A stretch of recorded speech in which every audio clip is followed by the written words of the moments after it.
This is a 65-year-old lady. She's a case of CA ovary stage 3. She came to me with abdominal distension and abdominal mass, and we did a imaging for her and tumor markers. So that came out as CA125 was more than 1000, and CA19.9 and CA were normal. And in the imaging also there was a big mass where both ovaries could not be seen separately, and it was a mass that was conglomerate with the uterus, and there was hydronephrosis. So we proceeded. We labeled it as a stage 3 C ovary and did a endoscopy also. Endoscopy was normal, upper GI endoscopy was normal.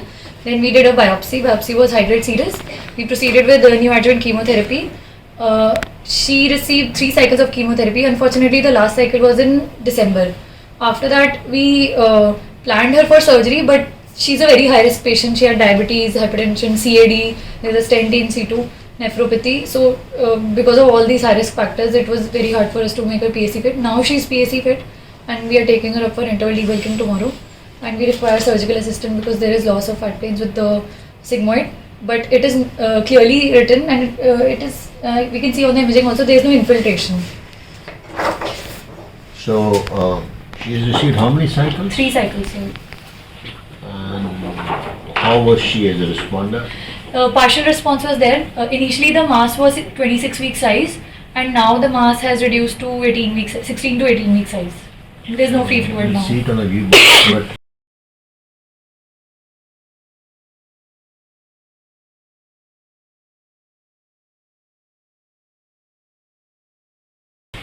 generally one can make out it looks like a resectable one.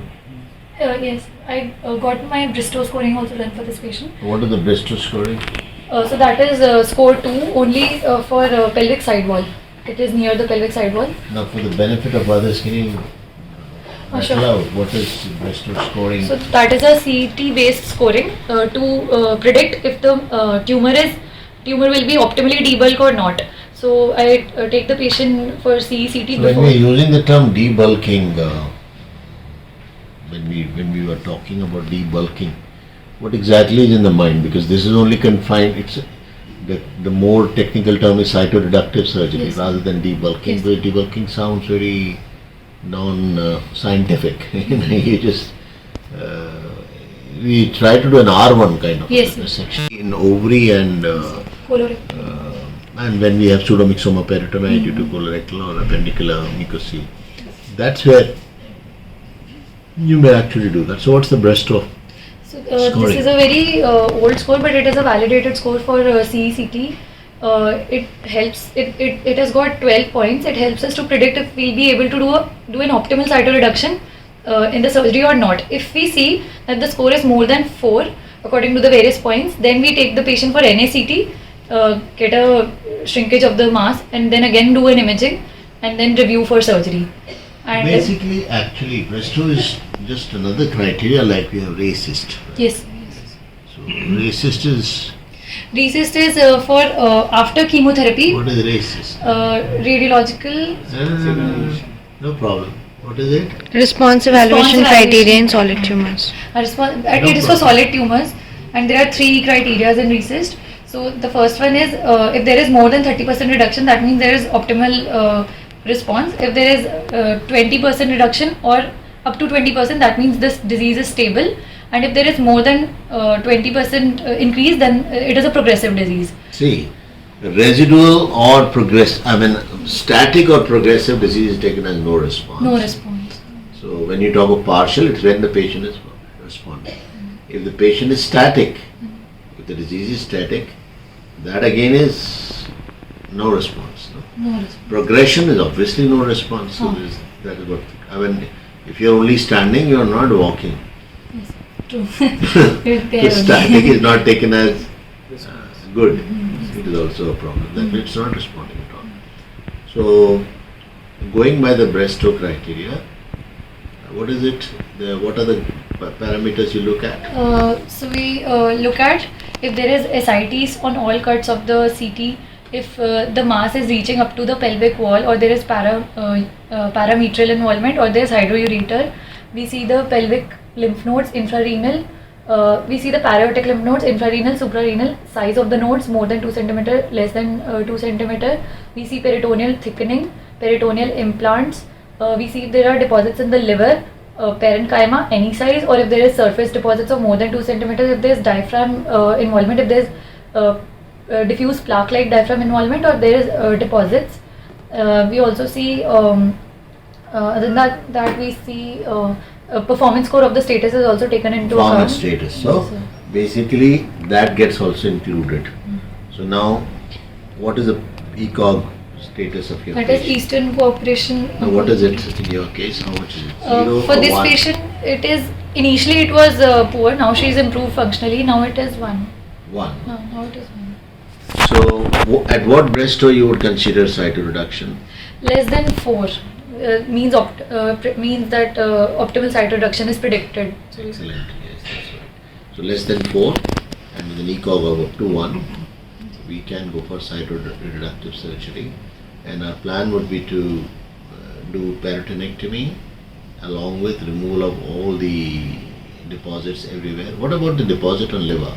So the liver is clean in this case, What's but the it is cause? taken into account in the Bristow. We also see gallbladder fossa disease or liver parenchymal disease and liver surface disease. So if there is a surface, The surface disease is actually the peritoneal reflection only. So that will be part of peritoneal disease only. But the parenchymal disease is liver. That is, the two are different in the sense that one is supposed to be hematogenous. Yes.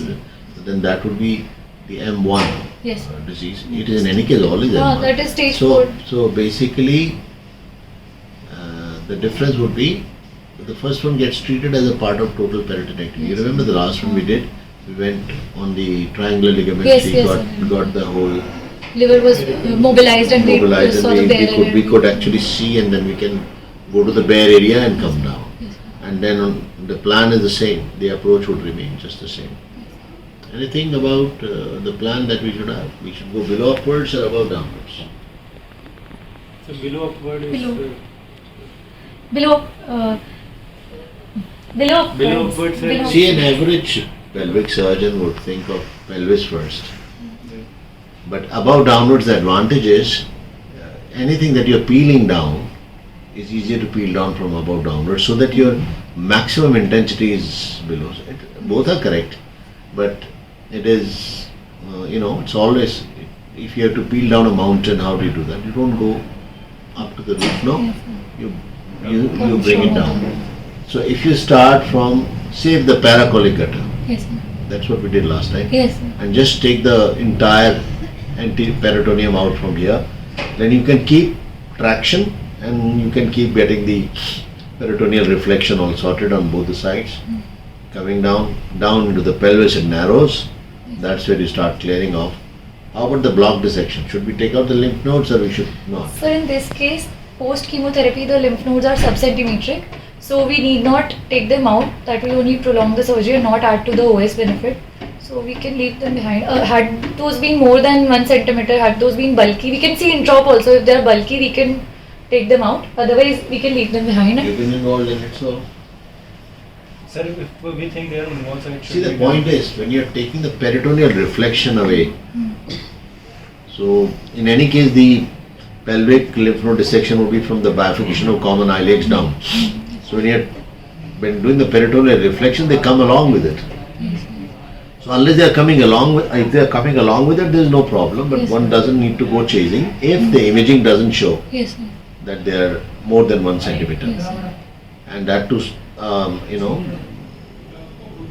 the CT of that quality. We have an in-house CT for this patient subsessions only. No, that's right. It's a good quality CT. So the sections are ultra thin. We are not missing anything. Any role of PET scan?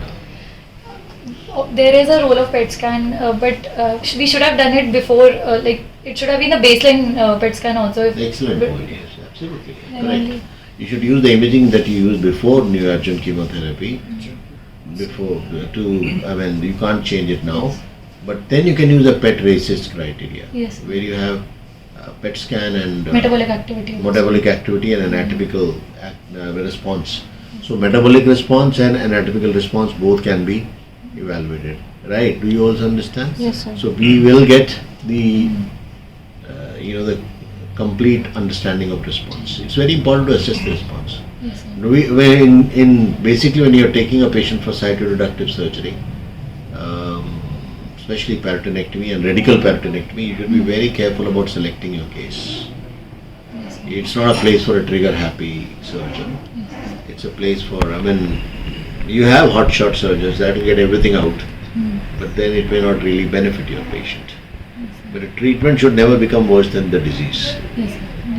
The primum non nocere concept works here. Do no harm. Above all, do no harm. Do no harm. So if you cannot help, don't.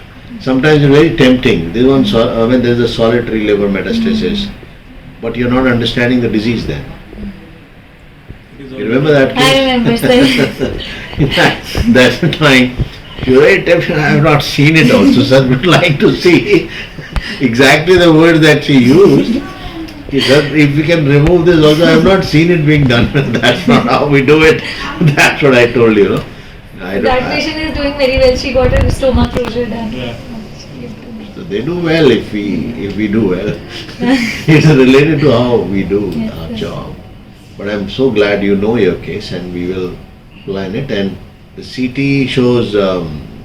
We can look at the liver being clear, and the diaphragm also doesn't look too bad. From the rough look, we'll have a look at the view box also. She'll take that click. Okay, sure. And there's no ascites. No ascites, no. Although ascites in ovarian cancers is not the kind of dogma that we have for other cancers, Yes, sir. it still can be treated. Yes, sir. And what would be the CT finding in, suppose there is a pseudomyxoma along with it? So if there's a pseudomyxoma, it might look like a big mass with septae and deposits. We'll confuse it with peritoneal deposits or a multiloculated mass.